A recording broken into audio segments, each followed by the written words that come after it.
Haleluya, puji Tuhan. Salam damai sejahtera di dalam cinta kasih daripada Bapa kita Tuhan Yesus Kristus. Selamat malam, Rabu malam hari ini, tanggal 6 Maret 2024. Kita bersyukur kepada Bapa kita. Katakan Yesus itu baik. Dia tidak pernah salah. Sempurna kasih-Nya. Jalan Tuhan sempurna. Kita yang banyak salah. Oleh karena itu mari kita mau hari-hari kita melangkah bersama Yesus. Kita senantiasa bergandengan dengan Tuhan, melekat dengan Tuhan. Sumber kehidupan, sumber kebaikan, sumber damai sejahtera, sumber kehidupan, sumber segala-galanya. Biar hari-hari kita melangkah bersama Yesus. Pada kesempatan malam hari saya mau nyanyi sebuah pujian. Allah itu baik, God is so good. Karena nanti kita baca di dalam Lukas pasal 5 ayat 17 sampai 39. Orang lumpuh sakit semua disembuhkan sama Tuhan. Matius pemuncukai dijamah, dipilih oleh Yesus. Setiap kita semua dilawat sama Tuhan. Bukti bahwa Yesus begitu baik. Cinta luar biasa Tuhan Yesus kepada kita. Oleh itu biar kita hari-hari kita melangkah bersama Yesus. Katakan Allah itu baik. Allah itu baik. Haleluya. Allah itu baik. Haleluya. Oh Allah itu baik Yesus. Amin. Sangat baik buat kita semua. Amin. Haleluya. God is so good. Hallelujah.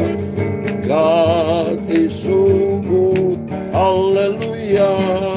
God is so good. Is so good to me. Amin. Haleluya. Katakan Tuhan Yesus begitu baik Dia. Dia tidak pernah tinggalkan kita. Seringkali kita jauh dari Tuhan, tapi kasih Tuhan nyata dalam kehidupan kita. Katakan Yesus selalu baik. Karena firman Allah katakan di dalam Ratapan pasal 3 ayat 22, 23 dikatakan, tak berkesudahan kasih setia Tuhan, tak habis-habisnya rahmat-Nya, selalu baru setiap pagi, besar kesetiaan-Mu. Amin. Haleluya. God is so good. Haleluya. God is so good. Haleluya. God is so good. Is so good to me. Amin. Haleluya. Ya Tuhan, punya pula kebesaran dan kejayaan, kehormatan, kemasyuran dan keagungan. Ya segala-galanya yang ada di langit dan di bumi. Amin. Haleluya. Ya Tuhan, punya mula kerajaan, dan Kau yang tertinggi itu melebihi segala-galanya sebagai kepala. Sebab kekayaan dan kemuliaan berasal daripada-Mu. Amin. Haleluya. Dan Kau yang berkuasa atas segala-galanya. Dalam tangan-Mu lah kekuatan dan kejayaan. Dalam tangan-Mu lah kuasa membesarkan dan mengokohkan segala-galanya. Amin. Haleluya. Sekarang ya Allah kami bersyukur kepada-Mu dan memuji nama-Mu yang agung itu. Itulah Yesus yang sangat Kucintai. Tuhan Yesus maha baik, maha sempurna. Terima kasih Tuhan buat kasih-Mu, buat berkat-Mu, buat penyertaan-Mu, buat segala-galanya kami terima dari Engkau. Keselamatan yang kekal, hidup di surga selama-lamanya. Itu karena anugerah, kasih, karunia, pemberian Tuhan yang maha agung, maha agung, maha sempurna. Yesus, makasih Engkau, Yesus yang sangat Kucintai. God is so good, is so good, very good to me. Amin. Haleluya. Tuhan, sucikan mulut kami, pikiran kami, hati kami. Sebentar malam hari kami mau baca firman-Mu Bapa. Biar firman-Mu Ku simpan, Ku taruh dalam hatiku, dan Kau siap melakukannya Bapa. Terima kasih Bapa, ampuni segala dosa, segala kejahatan, kesalahan kami. Ampun Bapa. Roh Kudus tuntun kami supaya kami berjalan bersama dengan Tuhan Yesus. Berfirman Bapa, malam ini kami siap dengar bacakan firman Tuhan. Dalam nama Tuhan Yesus kami sudah berdoa mengucap syukur. Amin. Amin. Terpujilah Bapa kita Tuhan Yesus, dan salam damai sejahtera di dalam cinta kasih daripada Bapa kita Tuhan Yesus Kristus. Hidup ini karena kasih Tuhan Bapak Ibu. Saya pelayanan di Jakarta, di Jember. Senantiasa cukup jauh 1000 km, tapi saya dipelihara sama Tuhan. Cukup capek saudara. Pelayanan keliling pelayanan. Saya tidak pernah sakit. Saya jadi hamba Tuhan. Seandainya ada kemarin sakit-sakit, mau kecapean, mau demam sedikit saudara. Karena kecapean dari perjalanan, saya kurang tidur hari ini hari. Saya ingin bersaksi ini, pertolongan Tuhan luar biasa buat setiap para hamba-hamba Tuhan yang setia melayani pekerjaan Tuhan, yang taat kepada firman, pasti punya pengalaman pribadi dengan Yesus. Setiap kita mari harus punya pengalaman pribadi. Indahnya bersama Yesus. Senantiasa kalau bersama Tuhan kita diperhatikan sama Tuhan ya. Jangan pernah nyalakan Yesus. Tapi lebih baik kita koreksi diri. Mungkin kita banyak salah, banyak kelemahan kita. Ampun sama Tuhan. Katakan Yesus selalu baik. Dia tidak pernah tinggalkan kita. Mari kita mau baca. Buktinya Yesus kita tertulis di dalam Injil Lukas pasal 5. Banyak Tuhan yang kita alami. Apa yang tertulis dalam Alkitab harus juga sama kita alami. Kalau kita sakit disembuhkan sama Tuhan. Kalau kita punya masalah, pasti ada jalan keluar. Pertolongan kita daripada pihak Tuhan yang menciptakan langit dan bumi. Itulah nama Tuhan Yesus Kristus yang saya cintai. Oh luar biasa. Saya mau baca Lukas pasal 5 ayat 17 sampai 39. Demikian firman Tuhan. Orang lumpuh disembuhkan sama Tuhan Yesus. Pada suatu hari ketika Yesus mengajar, ada beberapa orang Farisi dan ahli Taurat duduk mendengarkannya. Mereka datang dari semua desa di Galilea dan Yudea dan dari Yerusalem. Kuasa Tuhan menyertai dia sehingga ia dapat menyembuhkan orang sakit. Amin, luar biasa Yesus. Sampai detik ini kuasa Tuhan tidak pernah berubah. Kalau kita adakan KKR, saya adakan KKR kuasa Kristus. Wow, berbondong-bondong orang datang kepada Kristus. Karena dia memang ajaib dari dulu, sekarang buat selama-lamanya. Ya, ini suatu daerah Galilea, Yudea, ya, bahkan dari Yerusalem, semua orang datang kepada Tuhan Yesus, ingin menyaksikan dan mengalami kuasa Tuhan, karena kuasa Tuhan tak terbatas. Dalam Ayub 42 ayat 2 dikatakan, aku tahu engkau sanggup melakukan segala sesuatu, dan rencana rancangan Tuhan tidak pernah gagal. Rancangan damai sejahtera, rancangan kesembuhan, rancangan kesehatan buat setiap kita, itulah Yesus. Di dalam dunia penuh dengan masalah, tapi dalam dunia penuh dengan masalah, kita cari Yesus. M masalah, di luar Yesus sebelah kiri. M sebelah kanan, menjadi domba, terjadi mujizat. Terjadi kemuliaan Tuhan.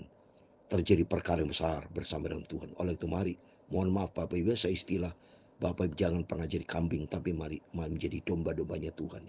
Kambing posisinya di sebelah kiri, dombanya Tuhan sebelah kanan. Karena sebelah kiri kambing tidak taat kepada firman Tuhan. Sombong orangnya, tidak mau rendah hati di depan Tuhan, tidak taat kepada firman Tuhan. Orang fasik, orang yang tidak mau menyembah Tuhan itu sebelah kiri. Tapi sebelah kanan domba-dombanya Tuhan yang taat kepada firman, yang cinta Yesus, yang mau dibentuk sama Tuhan, yang hidup menjadi serupa dengan Kristus, menjadi dombanya Tuhan, ada di sebelah kanan. Dan Tuhan sudah siapkan kerajaan Bapa di surga. Dan di dalam nama Tuhan Yesus, kalau di antara Bapak Ibu yang sakit, percaya berdoa, Tuhan akan sembuhkan, Tuhan tolong, karena bagi Tuhan tidak perkara mustahil. Lalu datanglah beberapa orang mengusung seorang lumpuh di atas tempat tidur. Mereka berusaha membawa dia masuk ke dalam, meletakkan di hadapan Yesus. Semua orang datang kepada Tuhan, ditempatkan di hadapan Yesus, karena dia tahu Yesus, kuasa kesembuhan ada di dalam tangan Tuhan.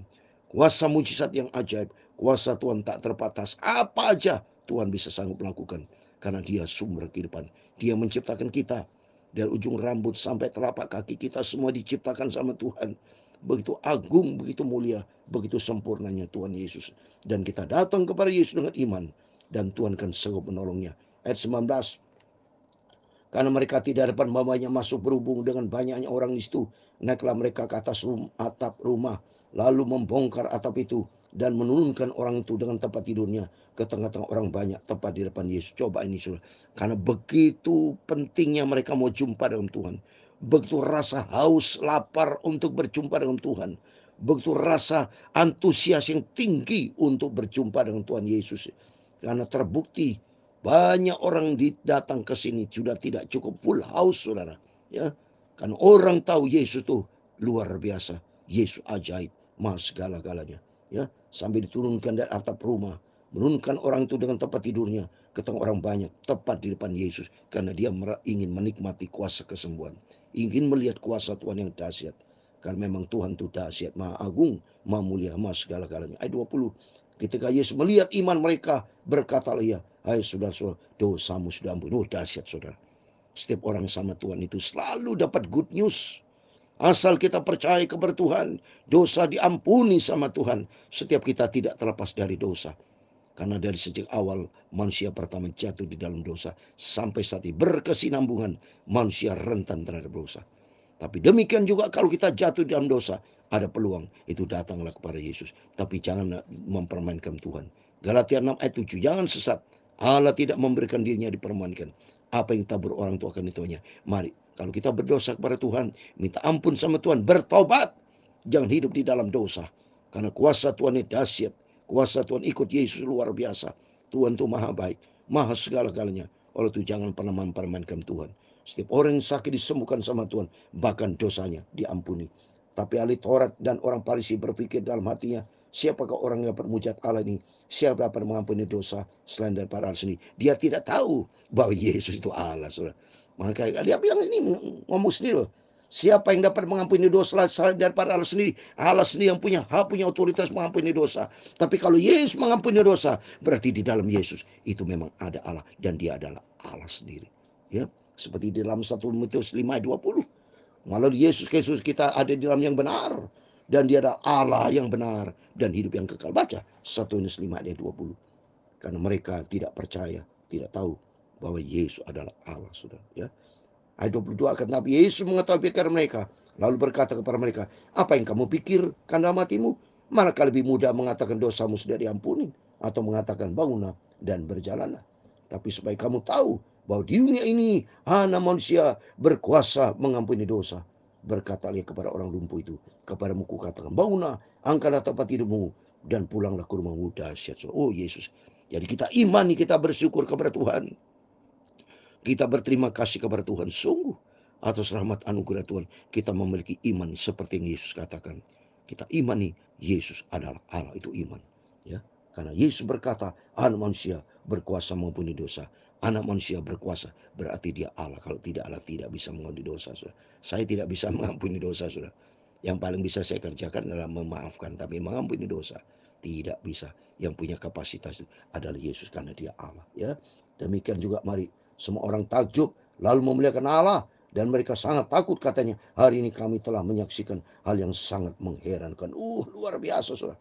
Mereka semua menikmati kuasa kebesaran dari ayat 25 dan setuju juga bangunlah ia di depan mereka lalu mengangkat tempat tidurnya dan pulang ke rumahnya sambil memuliakan Allah. Semua disembuhkan sama Tuhan dan memuliakan Tuhan. Percaya Tuhan Yesus adalah Allah. Dia sanggup melakukan demikian. Bapak Ibu percaya kepada Tuhan. Bagi Tuhan tidak pernah mustahil. Dia sanggup menolong kita semua. Seperti saya sendiri ngalamin. Saya tidak pernah sakit. Setiap kalau ada kemarin demam-demam itu, ada demam karena kecapean saya dari Jember ke Jakarta. Ya, jadi kondisi fisik karena terlalu banyak pelayanan. Tapi Tuhan itu punya cinta kasih luar biasa. Saya berdoa dalam nama Yesus. Segala demam aku perintahkan keluar. Dalam nama Yesus, segala penyakit keluar dalam nama Yesus. Dan ternyata sembuh sampai saat ini. Tidak pernah sakit apapun. Ya, itu karena Yesus yang luar biasa. Makin cinta Yesus saya. Makin cinta Tuhan, semangat melayani pekerjaan Tuhan. Sampai kita berjumpa dengan Tuhan Yesus. Ayat 27. Kemudian ketika Yesus pergi keluar, ia melihat seorang pemungut cukai yang bernama Lewi sedang duduk di rumah cukainya. Yesus berkata kepada, ikutlah aku. Maka berilah Lewi dan meninggalkan segala sesuatu lalu mengikut Yesus. Coba saudara, Lewi ini Matius, saudara. Jadi kalau dikatakan maka berilah Lewi dan meninggalkan segala sesuatu lalu mengikut Yesus, itu tertulis di dalam Matius 9 ayat 9, saudara. Itu dikatakan adalah Matius. Mari saya mau baca Matius 9 ayat 9. Setelah Yesus pergi dari situ, ia melihat seorang yang bernama Matius duduk di rumah cukai. Lalu ia berkata kepadanya, ikutlah aku. Maka berilah Matius lalu mengikuti dia. Jadi ini sama. Jadi pemungut cukai orang Lewi, dari suku Lewi, itulah Matius mengikut Yesus. Lalu mari kita berterima kasih kepada Tuhan kalau Bapak Ibu Saudara dipilih sama Tuhan mengikut Yesus dengan setia, ya. Ayat 29, dan Lewi mengadakan suatu perjamuan besar untuk dia di rumahnya, dan 9 besar pungut cukai dan orang lain turut makan bersama dengan dia. Oh, sebagai bukti ucapan terima kasih, Matius ajak Yesus makan bersama. Oh, ini memang kalau bersama Yesus selalu ada perjamuan, perjamuan damai sejahtera. Mari kita semua senantiasa ada damai sejahtera ikut Yesus, ya. Orang-orang Parsi dan ahli Taurat bersungut-sungut kepada murid Yesus. Katanya, mengapa kamu makan dan minum bersama dengan penyukai dan orang berdosa? Lalu jawab Yesus kepada mereka, katanya, bukan orang sehat yang memerlukan tabib, tapi orang sakit. Aku datang bukan untuk memanggil orang benar, tapi orang berdosa, supaya mereka bertobat. Amin. Itulah Yesus. Kita adalah semua orang berdosa. Saya orang berdosa. Bapak Ibu semua orang berdosa. Tapi justru Tuhan panggil kita yang tadi orang berdosa, yang tuduh hamba dosa, yang tidak ada arti apa-apa. Saya tidak ada arti apa-apa. Saya berkata, Tuhan, aku tidak ada arti apa-apa. Tapi hidupku berarti oleh karena cintanya Tuhan Yesus. Semua karena anugerah Tuhan bisa melayani pekerjaan anugerah. Oleh itu kita cinta Tuhan Yesus, kita mesti dia ikut Yesus, ya. Orang-orang ayat 33, orang Farisi itu berkata pula kepada Yesus, muridmu Yohanes sering berpuasa dan sembahyang, demikian juga murid orang Farisi, tapi muridmu makan dan minum. Jawab Yesus kepada mereka, dapatkah sahabat mempelai laki-laki disuruh berpuasa sedang mempelai itu bersama mereka? Tapi akan datang waktunya apabila mempelai itu diambil daripada mereka, pada waktulah mereka akan berpuasa. Berpuasa itu kalau sudah punya masalah, saudara. Kata Tuhan, kalau mempelai ada berarti ada sukacita, ada berkat Tuhan, hidup berkemenangan. Tuhan tidak pernah suruh paksa untuk berpuasa. Tapi kalau punya masalah, selagi mempelai tidak ada, artinya punya masalah.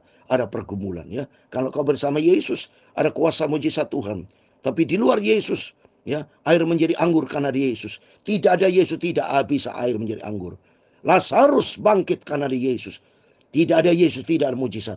Demikian juga kehidupan kita. Kalau bukan karena kasih Tuhan, saya tidak bisa melayani pekerjaan Tuhan. Tidak ada sejahtera. Masalah puasa itu, jadi kalau saudara pergumulan, seperti di dalam Matius 17 ayat 21, pada waktu mendoakan orang sakit, mendoakan punya masalah, kerasukan setan, apapun, pergumulan Bapak Ibu, kalau punya pergumulan, lakukan dan doa puasa. Tapi itu pun, kalau kita bersama di Yesus, kuasa Tuhan yang dahsyatkan menyertai kita. Ya, ayat 36, yang mengatakan juga suatu perumpamaan kepada mereka, tidak seorang pun mengoyakkan secara kain daripada baju yang baru untuk menambalkannya pada baju yang tua. Jika demikian, yang baru itu juga akan koyak, dan pada saat yang tua itu tidak akan cocok kain penambal yang dikoyakkan dari yang baru itu. Demikian juga tidak seorang pun mengisikan anggur yang baru ke dalam kantong kulit yang tua, karena jika demikian anggur yang baru itu akan mengoyakkan kantong itu, dan anggur itu akan terbuang, dan kantong itu pun hancur. Tapi anggur yang baru harus disimpan dalam kantong yang baru pula. Ayat 39, dan tidak seorang pun yang telah minum anggur tua ingin minum anggur yang baru, sebab ia berkata anggur yang tua itu baik. Amin. Demikian firman Tuhan sudah kita baca. Lukas pasal 5 di ayat 17 sampai 39. Di dalam nama Tuhan Yesus Kristus, kepada Bapak Ibu Saudara semua diberkati Tuhan.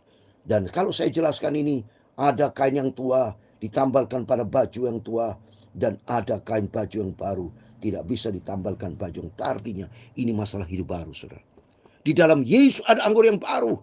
Kalau saya, Bapak Ibu, tidak bisa menerima kalau menggunakan pola yang lama, ya, tidak bisa tempat yang lama.